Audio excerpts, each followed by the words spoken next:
Hi, I'm Menaka Raman-Wilms, and you're listening to The Decibel.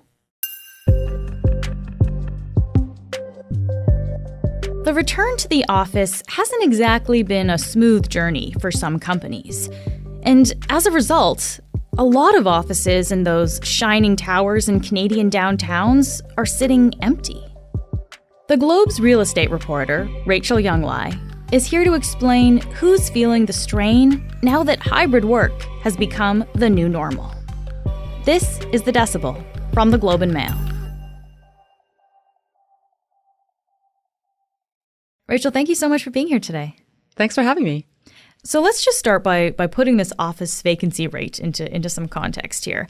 In big Canadian cities, how does it compare to pre-pandemic levels in terms of empty offices?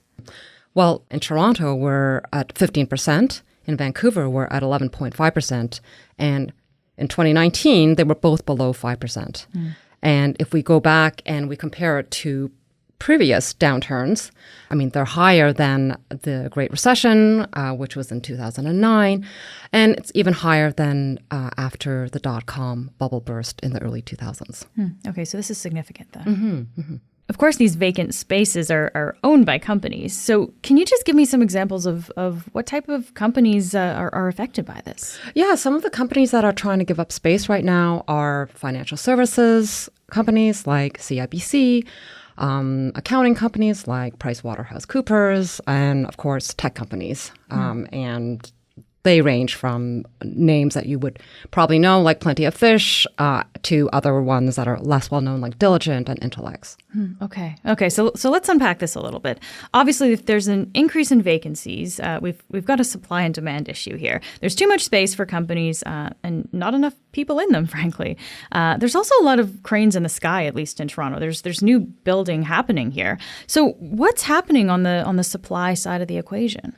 Well, for a while, I would say the Toronto and Vancouver office markets were undersupplied in terms of office buildings, and that led a lot of new developments, new office buildings to be developed and built. And we always knew that these buildings would start opening in 2019, 2020, and over the past 2 years.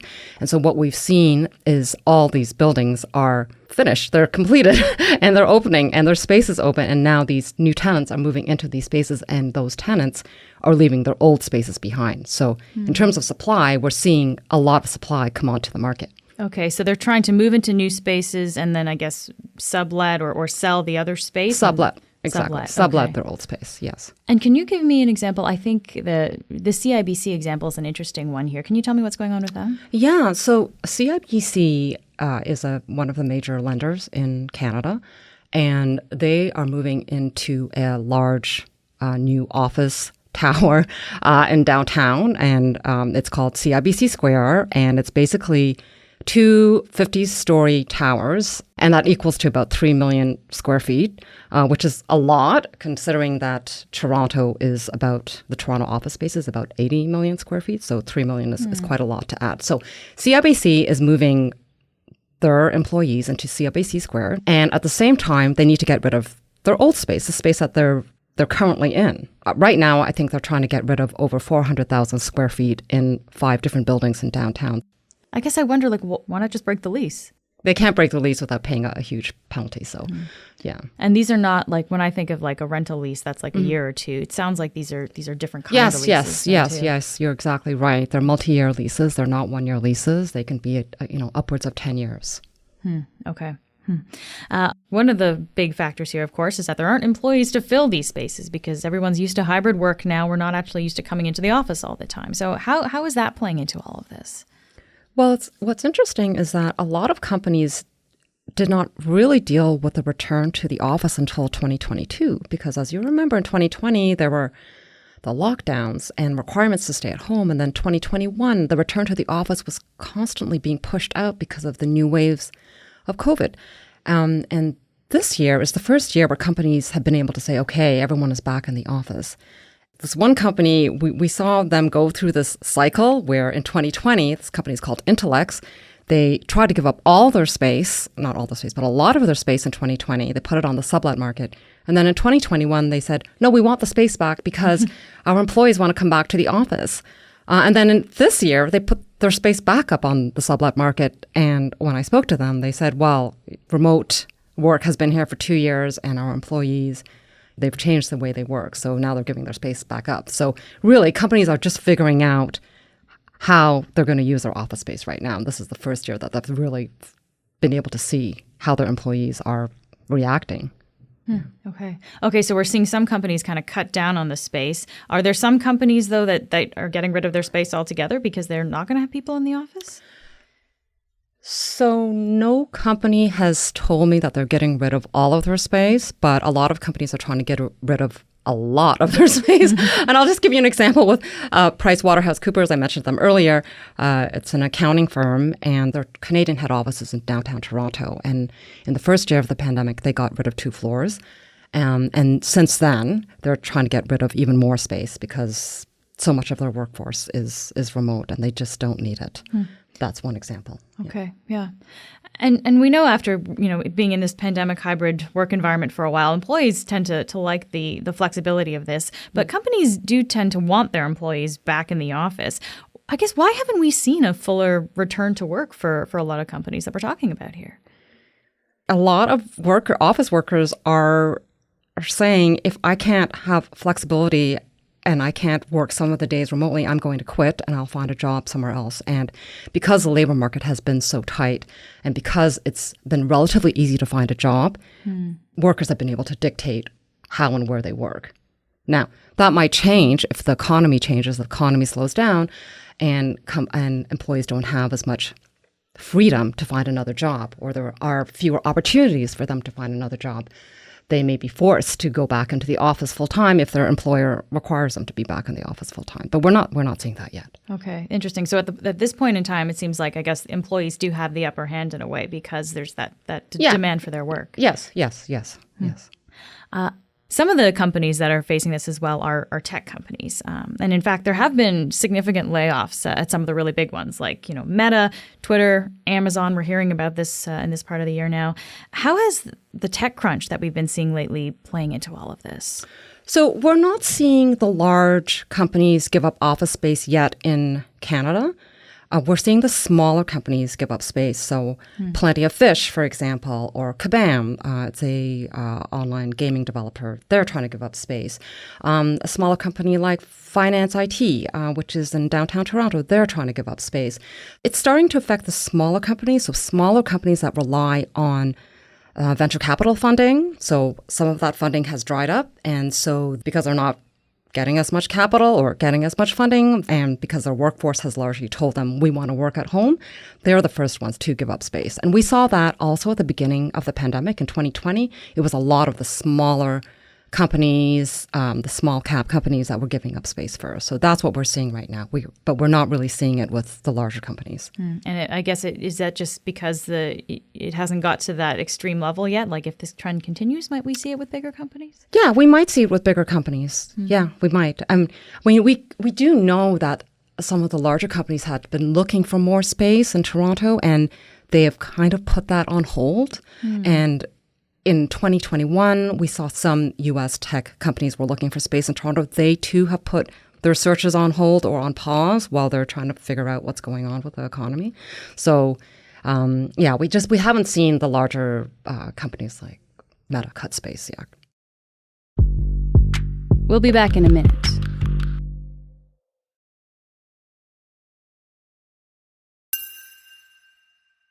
Okay, so we've got kind of an interesting situation here where companies are trying to juggle maybe subletting old spaces. New buildings are happening. They're moving into new buildings. They've got a lot of space to deal with here. Employees that don't necessarily want to be back in the office. So there's a few different things that are happening here. I guess out of all of this, who's really feeling the pinch here? Who's I guess in a difficult place? Well, it's not the landlords, not yet, because they're still tenants are still paying the rent. And so I would say it was the smaller companies, if they are seeing problems with their revenue and they are not able to sublet their space, they might be facing difficulties. But the other businesses that are really affected by this slowdown in workers coming back to the downtown core are the small businesses that service office workers. So if you think about the dry cleaner or the shop that sells, running shoes, they're all being affected because they're not seeing the same volume of workers pass by their shops on a regular basis. So I don't think it's the more established restaurants in the downtown core that are feeling it as much as the smaller retailers, because a lot of people decide, or a lot of workers, when they come to the downtown core, they want to make a day of it, and they come to the office and they also schedule a lunch with a contact, or they schedule a dinner or a drink or some entertainment with a client. And so that has not, I don't think the restaurants are feeling it as much as the smaller businesses. Actually, that's an interesting detail then, because when people are coming into the office, it's a bit maybe more of a social day in a way then. So they're actually still supporting the restaurants, at least on that side. Yes, exactly. Huh. Okay, so then what's happening in terms of rents? Are new tenants scoring really great deals here or what? We haven't seen a drop in the rental rates in Toronto or Vancouver. And that's because even though the vacancy rate is up, there's still competition for places, and there isn't pressure on landlords to drop the rental rates yet. All right. So, Rachel, we've gone through a whole bunch of different factors that have caused this uptick in more empty offices in the downtown core of big cities. And I want to ask you about interest rates, because this is something we've been hearing a lot this year about how different things are affected by interest rates. They've climbed from 0.25% to 3.7% just this year. So really significant increase here. And interest rate hikes always have a ripple effect on real estate. So how do they factor in here? It's harder for businesses to borrow right now. It's more expensive for them to borrow. And because it's more expensive for them to borrow, they will spend less and invest less. And they may have to cut back on some of their expenses. And one way to do that is to maybe cut down on their real estate that they're using. So that's one way. The other way that interest rates are affecting commercial real estate is on the investment side. So investors who buy large buildings, most of them use debt and borrow to buy a building. And so we're seeing less investment. Okay. So I'm going to go back to the vacancy rates that we talked about off the top here in Toronto and Vancouver and specifically. Vacancy rates, above 10%, 15%, that seems significant, as we said. But at what point do these vacancy rates, I guess, become a cause for concern for commercial real estate experts? When do they start to worry about that rate?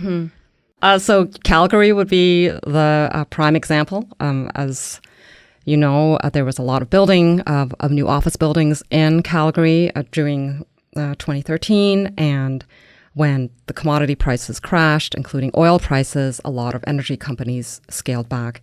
And so now we have a situation where there are a lot of office buildings in Calgary that are a third of the office building is vacant. And it's been like that for a while. And I guess what happens at that point? Like people who own these spaces, what do they do? So they have tried, they've had to cut the rental rates. They cut the rental rates. They try to attract tenants with other benefits. So, but it's been dragging on for a few years now. And so there's a lot of talk about trying to turn those office buildings into residential. There's talk about demolishing some of the buildings, not the brand new ones, but the older ones. So there are a lot of options in the air right now. Okay, interesting. So Calgary's talking about using old towers as new residential units because its vacancy rate is up around 30% and has been for so long now. I'm wondering, would that be possible in other cities too, like in Toronto and Vancouver, if vacancies remain so high over time? That would be a nice idea, I suppose, but it's not very easy to do that because office buildings are not set up to be residential. If you think about an office building, there's a large amount of space and only 2 or 3 bathrooms for that entire floor. So if you imagine turning that office space into 10 apartments or 10 condo units, every single condo unit would need a bathroom. And so you'd have to change the infrastructure of that building. So it would be quite hard. From all the reporting that you've done and the experts that you've been talking to as well, where do we think the commercial office real estate market is going to be in the near-term future, especially when we're looking at the big cities like Toronto and Vancouver? It really depends on what happens with the economy and how much the rise in interest rates will slow the economy. And so if we see a lot of companies cut back on space, we could be living with high vacancy rates for a while. I would say one thing about the Toronto office and Vancouver office market is that a lot of the buildings are owned by pension funds and very well capitalized companies who are able to withstand downturns.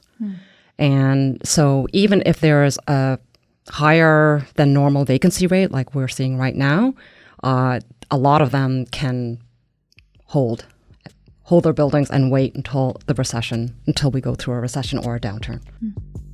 Rachel, thank you so much for taking the time to speak with me today. Thank you. That's it for today. I'm Menaka Raman-Wilms. Our producers are Madeline White, Cheryl Sutherland, and Rachel Levy-McLaughlin. David Crosby edits the show. Kasia Mihailovich is our senior producer, and Angela Pacenza is our executive editor. Thanks so much for listening, and I'll talk to you tomorrow.